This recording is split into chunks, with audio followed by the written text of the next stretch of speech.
우리 국장님께서 이제 계속 이 앤츄 파도스 얘기를 하는데 내가 이 고든 창이 소개한 얘기 중에 딱 이 결정적인 이 얘기를 하고 있거든요. 이 앤츄 파도스 때문에 생기는 위험, 가장 큰 위험, 이거는 바로 공개적으로 드러나 있는 상대편, 소위 적진형이지, 적대자가 아니란 얘기야. 내부에 있다. 내부에 있다는 네. 거야. 어? 그러니까 그거는 원장님도 많이 얘기하시잖아요. 맨날 두더지. 그러니까 국정원 안에도. 그렇지. 그러니까 제일 큰 위협이 네. 내부에 적이죠. 사람들은 적이라고 생각하는데 그게 아니라 네. 안에 있는 내부 협력자가 그렇죠. 그렇죠. 저놈들하고 내통을 해갖고 네, 네. 우리 조직을 무너뜨리는 거야. 네. 그러니까 얘네들이 특징이 뭐냐면 우리는 중도를 지향해. 우리는 합리적인 사람들이야. 네. 그리고 실질적으로 어려운 일이 생기잖아. 그러면 입 다물어. 침묵으로 동조를 해. 그리고 결정적인 순간이 되잖아. 그러면 추진력을 약화시키고 내부에 이런 자기 내부 조직원들을 갖다가 통제하고 규율하기 시작한다고. 이게 지금 똑같은 데칼코마니가 어디서 보여진다? 김당에서 지금 벌어지고 있는 거야. 지금 일부 유튜버라 하더라도 갑자기 뭐 미국의 공화당과 뭐 이걸 비교해가면서 엄청나게 설레발 떨고 이런 것들은 나 그런 거 안 보거든요. 근데 미국의 공화당과 뭐 국민의힘을 비교해서요? 그러니까 다르다란 얘기를 하고 있고 다르긴 하겠죠. 그런데 네. 그 글을 써놓은 거 보면은 장동혁 대표가 하는 말이 맞으니까 아닥하고 따라오라 이 얘기를 하는 거야. 김민수 얘기도 마찬가지고. 네. 자, 그러면 얘네들은 결정적인 순간이 됐을 때 네. 지네들 내부적으로 이 권력 구도, 소위 말하는 장동혁 중심으로 이걸 가야 되겠지. 그렇다고 해서 장동혁 체제보다 더 중요한 게 뭐야? 선거에서 이기는 게 목적이라면 얘네들 선거에서 이기기 위해서 중도를 흡수한다는 거 아니에요? 네. 네. 그러니까 중도를 흡수하는 이유가 선거에서 승리라 이거야. 그럼 너네가 선거에서 승리하기 위해서 뭐를 갖다가 표방할 수 있냐 이거야. 뭐를? 중도로 표방하는 거죠. 아니 그러니까 얘네들은 국민의힘당은. 내가 이번에 네. 지방선거에 승리하면은 이걸 하겠습니다. 그러니까 얘네들은 선거에만 이기면 되는 거지 근본적으로 우리 국민들의 삶을 어떻게 변화시키겠다. 우리들의 후세들을 갖다 어떻게 교육시키고 양성해서 앞으로 미래를 보장하겠다. 네. 이런 얘기 안 해요. 앞에서 입으로 떠들어. 인터뷰할 때 뭐 무슨 원칙도 있고 무슨 원칙도 있고 다 막 집어생겨. 그런데 막상 투표를 할 때가 되잖아. 그러면 입을 다물어 버리는 거야. 왜 그런가 보면요. 얘네들이 전부 다 A웹이 만들어지는 데 있어서 함께 했던 사람들이에요. 그래서 저는 이번에 장동혁 대표께서도 보니까 오늘 판결이 나고 예. 지금 1심에 그 무기징역 난 거는 예. 무죄 추정 원칙이 맞지도 않고 비판을 하셨더라고요. 네. 직위원 재판부 판결을. 예. 그러니까 그런 데서도 이렇게 딜레마가 보이는 것 같아요. 이게 사실 국민의힘 입장에서는 그렇잖아요. 이렇게 어게인을 계속하면은 네. 선거 공학적인 판단, 네. 국민의힘의 네. 윤 어게인을 계속하면은 우리가 선거에서 질 것 같은데 네. 사실 그렇다고 내란이라는 프레임을 계속 가져가가지고 국민의힘이 내란을 한 당이 된다. 그런 대통령을 배출했다. 이거 사실 엄청 큰 리스크잖아요. 대통령이 내란을 했는데 내란한 대통령 뽑은 당을 누가 뽑아주나요? 솔직히 그렇잖아요. 그렇죠. 내란이라고 하면은. 예. 그러니까 그런 딜레마들. 그러니까 이것도 저 못하고 저것도 못하고 이게 윤어게인은 안 될 것 같은데 그렇다고 대통령이 내란했다고 돼버리면은 우리 당이 정당성이 없는 당이 돼버리니까 거기서 계속 거기서 왔다 갔다 하는 것 같은. 그러니까 느낌을 국민의힘이라는 애들이 예, 물론 예. 그럴 능력은 없고 예. 그럴 가능성도 없지만 네. 저자들이 분명히 선거에서 이기고 싶으면 뭐부터 하면 되냐면 미국하고 확실하게 공고하게 협력하는 것만 보여줘도 이길 수 있어. 이번에 다카이치 사나이가 네, 압승하는 것처럼. 네. 그러면 미국의 현재 트럼프 대통령과 그 마가 팀들과 결속이 강화되고 확실한 미국의 신뢰를 얻기 위해서는 지금에 반대되는 행동을 하면 되죠. 응? 네. 예를 들어 지금 애들은 선거제도, 사법부의 공정성, 권력 집중과 관련된 그런 의혹 이런 것에 대해서는 증거 불충분, 사법부를 존중해야지 이런 말로 그냥 옆에서 쉴드 치는 것 같은 소리를 하고 자빠졌다고요. 그리고 절대로 나가서 싸우질 않아요. AUAB 미국의 USAID에 돈을 받아가면서 중국 공산당과 협작해서 네. 이렇게 2020년도 미국 선거에 개입을 하고 한국의 NEC 선관위도 역시 마찬가지 행동을 했는데 지금 국민의힘이 지방선거에 정말 이기고 싶으면 미국과 결속함과 동시에 또 한 가지는 선거 부정을 타파하고자 하는 분명하고 선명한 기치를 걸고 거기에 대해서 투쟁을 하면 이길 수 있어요. 근데 그걸 안 하죠. 윤석열 대통령이 0.73% 차이로 이겼어. 네. 조혜주나 양정철이가 조작을 못해서 졌겠어요? 그 당시에? 조작했어. 그런데 뜻밖의 윤석열 대통령 국회의원 선거가 아니고 대통령 선거였잖아. 그러니까 성렬이 오빠, 성렬이 형이라고 외치는 그런 그 소위 윤을 좋아하는 그런 사람들이 훨씬 생각보다 많이 나와서 투표를 해버린 거야. 그래서 미국 같은 경우도 지난 2024년 선거에서 트럼프 이겼을 때 투투 용법을 쓰잖아. Too big, too rig. 너무나 많은 사람이 와서 투표를 하는 바람에 rig, 투표 조작을 할 수가 없었다 얘기를 네. 하는데 그거는 대통령 선거 같이 모든 국민들이 참여하는 큰 규모의 투표에서는 그게 어느 정도 성립할 수가 있는데 이번 지방선거는 어떻게 되죠? 그 지역마다 투표를 따로 하잖아. 그렇죠. 숫자 예. 선거인단이. 예를 들어 어디 도지사 뽑는다면 그 도에 있는 사람만 투표할 거 아니야. 서울시장 뽑을 때는 경기도민 투표 못 하잖아 여기다가. 근데 이런 지방선거를 하는데 우리도 트럼프가 이기듯이 too big, too rig 한다고? 이 말짱 개소리거든. 예? 사실 그 선거에 문제가 잇따로 가려면은 시민 입장에서는 사실 보이콧하는 게 가장 맞는 방법이긴 하잖아요. 근데 이게 뭐 또 완전히 다 보이콧 해버리면은 네. 그러다가 민주당 돼버리니까 네. 이도저도 할 수가 없는 그런 상황이 계속 되는 것 같더라고요. 그러니까 지금 네. 고든창 박사도 이렇게 또 쓰셨어요. 한국의 일부 보수 세력도 이러한 패턴을 따르고 있는데 이들은 강경한 체제 비판을 내부적으로는 걸러내고 지지층의 분노를 관리하며 네네. 결정적인 순간에는 한 발 물러섭니다. 그렇죠. 진정한 반대 세력을 제거하는 동시에 자신들의 정치적 생존을 확보하는 것이죠. 이러한 가짜 동맹들이 야권 지형을 장악하고 있는 한 구조적인 회복은 어려울 것입니다. 네네. 문제는 외부 압력이 아니라 내부의 자기 중립하라는 것이죠. 이게 지금 이걸 우리 한국 상황을 정확히 보고 이렇게 써놓으신 거예요. 어? 그러면 우리가 외부에서 이렇게 석학들이 경험도 많고 이 지적 수준이 높은 이런 분들이 이렇게 지적을 해주시면은 네. 겸손하게 받아들이고 고칠 건 고치겠습니다 이렇게 되는데 아니 일개 유튜버까지 나와서 엔추파더스 하지 마라. 근데 엔추파더스는 그냥 엔추파더스라고 얘기하게 두면 안 되나요? 아니 당연하지. 그걸 왜- 아니 그거는 아니, 국민 누구나 아니 저희 국민의힘 내가 문제는 다 봤을 때 아는데 왜? 그래. 예. 너네들이 플러그에 꽂힌 놈들이야. 단맛 빨아먹는 놈들. 그러니까 우리는 너네들처럼 엔추파더스 하는 이런 애들 싫어. 응. 아니 그건 안 국민들이 되나요? 그 얘기를 얘기할 할 수 수도 있죠. 있어야지. 예, 그렇죠. 왜 그 얘기를 못하게 하고 네. 막아? 네. 장동혁이가 무슨 하나님이야? 아 그렇죠. 지금 오늘 장동혁 대표께서 뭐 판사 재판부를 비판한 거는 왜 오늘 장동혁 대표님 말 잘하지 않았냐 그 비판하고 계엄 내란 아니다 이렇게 얘기도 하고 근데 그러면서도 윤호개인 쪽에는 선을 그을 수밖에 없는 게 딜레마라는 거죠. 예. 그렇다고 계엄 내란 인정해 버리면은 그러니까요. 장동혁 대표가 그 국민의힘을 어떻게 누가 뽑아주나요, 솔직히?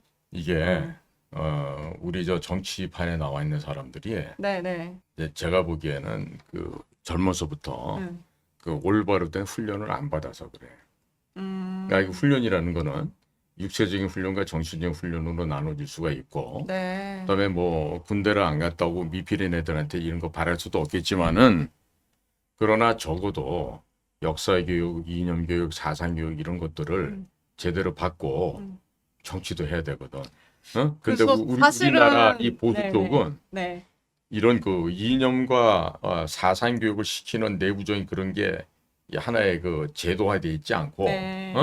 그냥 주먹구구식으로 그때그때 필요하면 뭐 어디 전문가를 치고 데려오고 이런 식으로 해서 그냥 이해관계로 모여 있는 그런 기득권층이다 보니까 절대로 하나로 뭉치는 이런 걸 갖다가 보여줄 수가 없겠죠. 그리고 그렇게 할 수도 없고. 그러니까 지금 국민들께서는 막 그 불가능하다 그렇게 생각들 하시는데요. 그렇지 않아요. 우리 포항제철 얘기를 해볼까요? 세계 굴지의 포항제철이라는 저 대기업이 처음에 시작할 때 그 포항 앞바다에 아무것도 없었죠. 그때 박태준 회장님 나이가 얼마인지 아세요? 30대 초반입니다.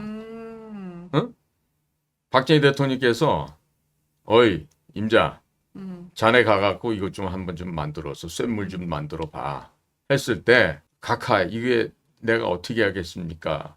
라는 생각이 들었지만은 그래도 예 한번 해보겠습니다. 가서 밤잠 안 자고 불철주야 노력한 끝에 저런 굴지에 포항제철이라는 대기업이 생겨났던 거예요. 응?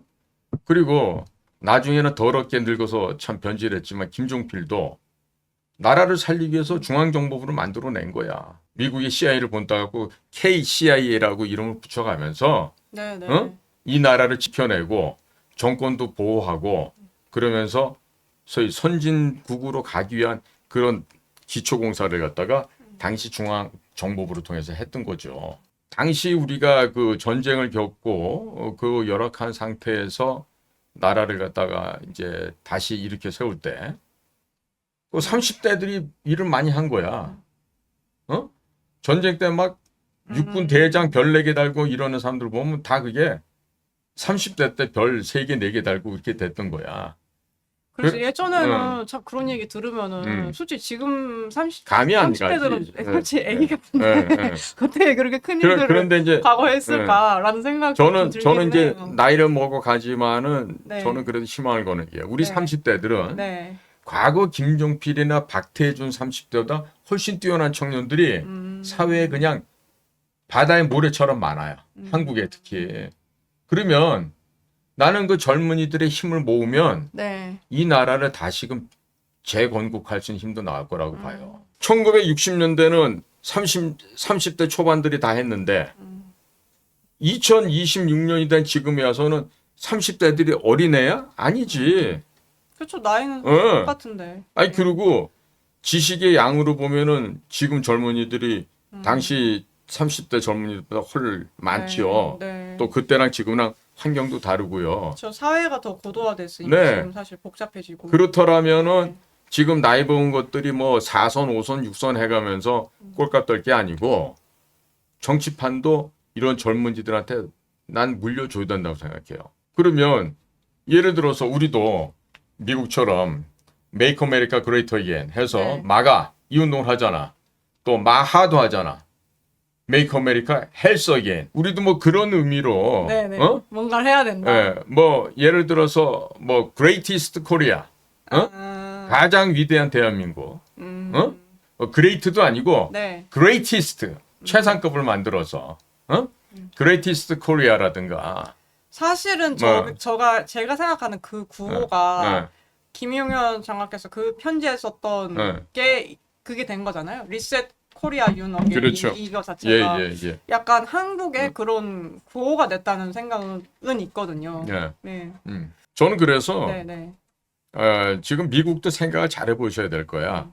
미국 사회에서 터닝 포인트 USA가 찰리 커크에서 이렇게 부흥을 해오고 또 터닝 포인트 페이스 그 믿음의 다시 전환을 맞는 그 신앙 운동도 열어졌고 그 운동이 이제 지금 전국에 중고등학교 때까지 뭐 5천 몇 개가 지금 퍼져 있고 그러니까 우리나라도 젊은이들이 그 찰리 커크처럼 그런 사회 운동을 하고 절대로 돈에 썩어버리면 안 돼. 아 근데 저는 개인적으로 반대입니다. 그래요? 네. 왜? 아 이게 젊을 때 사회 운동을 해서 정치권으로 가는 케이스도 뭐 간혹은 있어야 되는데 다 그런 식으로 가면은 이 맛이 가는 것 같더라고요. 아 정치인이 상태가. 되기 위한 징검다리 역할만 운동권이 하니까. 되는 거죠, 그냥. 지금 운동권이랑 다를 게 없어지는 거죠. 그래서 그냥 자기 신념이나 생각은 생각대로 갖고 그냥 자기 생활 열심히 하고 직장 생활을 하다가 뭔가 내가 현업에서 부딪혀 보니까 원장님도 그러신 거잖아요. 내가 국정원에서 일하다 보니까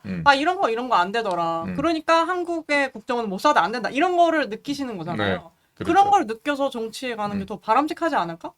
라는 생각이 좀 있어요. 그러니까 네. 시민운동을 징검다리 삼아서 그렇게 해서 정치로 가는 건 바람직하지 않다. 그렇죠. 그러니까 그런 경우가 있어도 네. 간혹 있어야지. 지금 민주당이 그래서 망하는 거잖아요. 너무 다 그런 사람들만 있으니까. 그렇죠. 다 네. 깜빵 가고 별 그렇죠. 달고 나와갖고 뭐 한 게 없고. 학생운동하다 들어오는 애들이 그렇죠, 그렇죠. 그러네요. 예. 그래서 청년들이 지금 당연히 이렇게 해서 잘 큰 청년 중에 뭐 정치인이 될 수도 있고 제도권 들어가는 것 자체가 나쁘다고는 보진 않는데 너무 이제 그게 그냥 등용문처럼 돼버리면은 바로 그런 문제를 겪을 수도 있겠죠. 민주당에서 겪는 문제들. 그러네요. 예. 그 지금 말씀은 이제 길게 봤을 때, 그렇죠. 길게 봤을 때. 그렇게 해서 이제 젊은이들이 이제 쇠퇴하고 조로하면서 이제 그렇죠. 오염될 수도 있고. 예. 그러니까 중요한 거는 제가 봤을 때 그래요.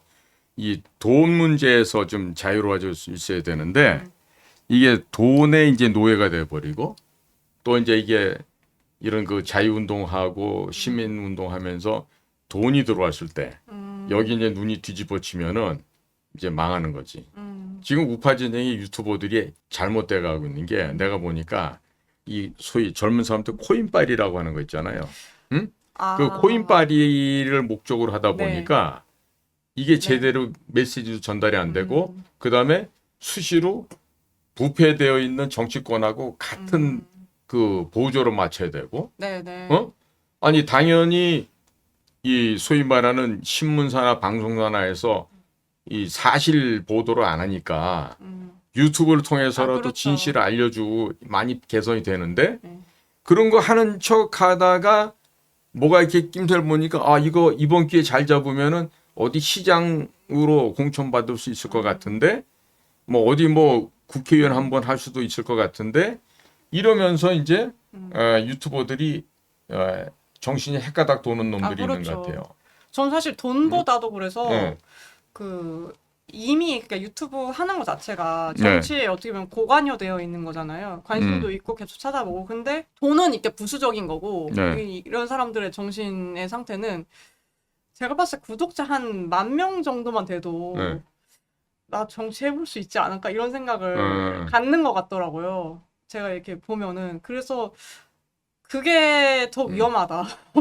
그게 더 위험하다. 권력욕이라고 해야 되나 이거를? 그러면 예. 저도 여기 대한연대 10만을 돌파했는데 네. 여기 출연하니까 나도 정치 한번 해봐야 되겠네 이러고 까불 수도 있겠네 그렇다면. 근데 저는 원장님은 개인적으로 제가 그거는 저는 좋은 게요. 네. 원장님은 별로 그런 생각이 없어 네. 보이세요. 아니 저도 여기서 하면서 여러분들 뵀는데 네. 딱 그런 사람이 있는 사람들은 네. 오히려 유튜브를 이렇게 못해요. 원장님처럼 할 수가 없어요. 예. 왜냐면 말도 조심해야 이제 되고. 어디 예. 가가지고 이제 잘릴 수 있으니까. 그렇죠. 예? 괜히 말 이상하게 네. 했다가 기사 네. 같은 거 혹시나 내가 나중에 정치인 되면은 뭐 기사 네. 잘못하면 큰일 나니까 네. 그럴 수 있잖아요. 그런 거 막 걱정하고 이러느라고 말도 제대로 못하고 그렇더라고요. 예. 그래서 원장님은 참 그런 게 없어서 좋다. 저는 개인적으로. 아니 저는요 예. 처음에 유튜브 시작할 때 국정원의 잘못된 점도 솔직하게 얘기하고 예. 이런 거 혁파시켜야 된다. 그랬더니 웬 그 차장 출신 한 사람이 연락이 왔어. 그래서 너무 국정원을 까지 마라. 국정원 너무 심하게 블레임하는 것 같으니까 듣기 안 그래도 좋다. 친정 후배 어떻게 그러냐. 그래서 내가 무슨 소리냐고 따끔하게 얘기를 하고 그 안에다가 매기역하라는 놈이 단 한 놈도 없으니 외부에서도 먼저 나온 선배로서 얘기를 하는 게 필요하지 않소. 그러니까 그래서 내가 그분 보고 그랬어. 아이, 선배도 해. 유튜브 해. 그랬더니 예. 답이 뭐라 하냐면은 나는 너처럼 선동질을 못한대. 그래서 내가 유튜브 하는 거를 저 사람한테는 내가 선동하고 있다라고 보여지는구나. 응? 그러니까 이게 네. 직장 생활할 때는 진짜 같이 동료라는 생각하고 있었는데 나와서 봤더니 그 사람은 밥 먹기 위해서 국정원에 다녔던 거고 예. 나는 그렇지 않았던 거지. 그러니까 생각이 다르는 거야. 그러니까 며칠 전에는 어떤 사람은 또 전화가 왔어.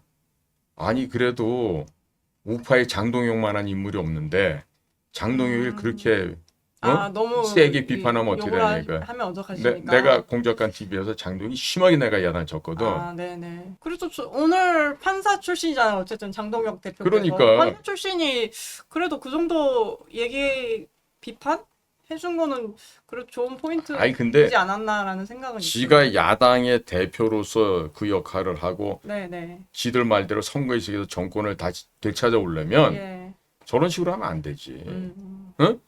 아 직간 놈이 그 이제 1.5선짜리가 나와서 김문수 아저씨까지 엎어버리고 당 대표가 된 거는 윤호개인이 없었으면 지가 어떻게 됐겠냐고. 그렇죠. 사실 김민수도 마찬가지지. 승복이 형은 어? 애매하게 오히려 해가지고 그러니까. 그 당시에 그랬죠. 오히려 더 어. 선명한 장동혁 김민수를 그러니까. 가야 된다 이렇게 된 응? 건데. 그렇죠. 그러니까 이제 그 은혜를 모르고 계속해서 저런 식으로 바보 같은 짓을 하면 국민들로부터 절대로 인정받을 수가 없죠. 그러니까 이제 우리는 이번에 이 한국판 엔추파도스를 보면서 네. 진짜 우리 국민들은 이제는 선악이 구분 안 되십니까? 그러니까 얘네들은 악하지만 머리도 나빠. 그리고 언행일치가 안 되는 애들이야. 그럼 버려야지 그런 애들은. 이 사람들은 돈도 없고 아직은 설익었어. 그런데 순수한 면도 있고 열심히 하려는 게 보여. 그럼 이쪽 사람들을 도와줘야 되는 거지 국민들이. 그렇지 않습니까? 그러니까 나는 뭐 자유대학을 욕하는 사람들도 있고, 자유대학 새끼들 때문에 우리 밥그릇이 쪼개져서 우리 수입이 줄어서 불만인 사람이 있을 수도 있고, 여러 판단과 평가가 있을 수 있어요. 네네. 그런데 우리 청년들이 잘하는 면만 부각시켜서 또 그 잘하는 쪽으로 열심히 하는 청년들을 규합해서 네. 힘을 모은다면 그렇죠. 나는 충분히 승산이 있다고 보거든요. 썩어 빠진 동태눈하고 있는 그런 60, 70대 만 명보다 똘똘하게 생기 넘치게 퓨마처럼 표범처럼 휘달릴 수 있는 젊은이 100명이 필요하죠. 훨씬 더 네. 강한 군대가 되지 않겠나. 그리고 난 이 대목에서 이렇게 말씀드리고 싶어요. 앞으로 이제 그 청년들이 어떤 움직임을 할 때 말이에요. 국가에서 원로급들도 그렇고, 그 다음에 이제 웬만큼 나이가 이제 60대, 70대 넘어서서 재정적으로도 여유 있고 하신 분들은 당신과 당신 가족들만 위해서 쓰지 말고 그 재물을 나누시기 바래요. 여러분들의 재물이 나누어졌을 때 어려운 곳으로 가서 쓰여졌을 때 훨씬 더 빛을 발합니다. 자, 예를 들어 NBA 농구 스타가 됐다, 뭐 프리미어리그의 뭐 축구 선수가 됐다. 이렇게 돈을 많이 벌었던 선수 중에 호화롭지 않게 조그만 집에 살면서 낡은 차를 타는 선수들이 가끔 쇼츠에 뜰 때가 있어요. 보면은 수천만 불을, 예를 들어 샤키로닐 같은 사람은 그 공룡같이 큰 아저씨 있거든. 자기가 어렵게 힘들게 가난하게 살았기 때문에 어린이들을 위해서 농구 코트를 만들어주고 농구화를 사다 주고 팀을 만들어주고 또 집을 지어서 살게 해주고 이걸 하는 거야. 그러니까 내가 갖고 있는 재물을 나누어서 많은 희망을 가진 우리 어린 후배들에게 그 꿈을 실현하게 도와주는 거지. 그러니까 우리나라도 그와 같은 그 노블리스 오블리제 같은 정신이 있어야 되는 거야. 네네. 가진 사람은 상황이 어려워서 배우고 싶어도 못 배우고 그런 청년들에게 기회를 나눠주고 네가 앞으로 커서 또 다른 사람에게 네가 희망과 꿈을 주는 그런 전도사가 되어달라. 이렇게 하면서 청년들을 키워야 된다고. 그러면은 저절로 나는 이 우리나라 사회가 발전을 하고 정치 문화도 수준이 높아져요. 이 정치를 왜 하는지 아세요? 그거 하면 돈이 생겨. 잘 먹고 잘 살 수가 있는데 거의 땅 짚고 헤엄치기거든. 그러니까 얘네들이 악을 쓰고 그걸 하는 거야. 그러니까 국민의힘 당 애들은 공천을 국민이 하는 게 아니라 당의 당대표, 공천권자. 네. 지금으로 말하면 장동혁과 이정현. 이런 시스템 하에서 이 사람들이 해서 공천을 받으면 당선될 수 있거든. 그러니까 국민을 섬기고 국민을 존중하는 게 아니라 소위 말해서 공천권을 갖고 있는 이 당 대표 기구가 그 안에 있는 사람들에게 충성을 하게 돼 있단 말이야. 그런 얘네들이 정신 상태도 삐뚤어져 있고 모든 가치관, 철학관이 다 삐뚤어져 있으니까 이런 애들이 정치권에 나와갖고 할 수 있는 일이 없죠. 그러니까 맨날 하는 게 야, 어디 뭐 개발한다는 거 없냐? 그럼 보좌관이란 놈들은 그런 거나 물으러 다니지. 아, 의원님, 이번에 어디 그린벨트 풀린답니다. 그 앞에 어디에다 땅 사두시면 몇 년 지나면 뭐 15배, 20배로 뛴답니다. 이런 짓들만 하는 거란 말이야. 예를 들자면. 예. 예. 그러니까 그런 것들이 이제 개선이 돼야 될 거예요.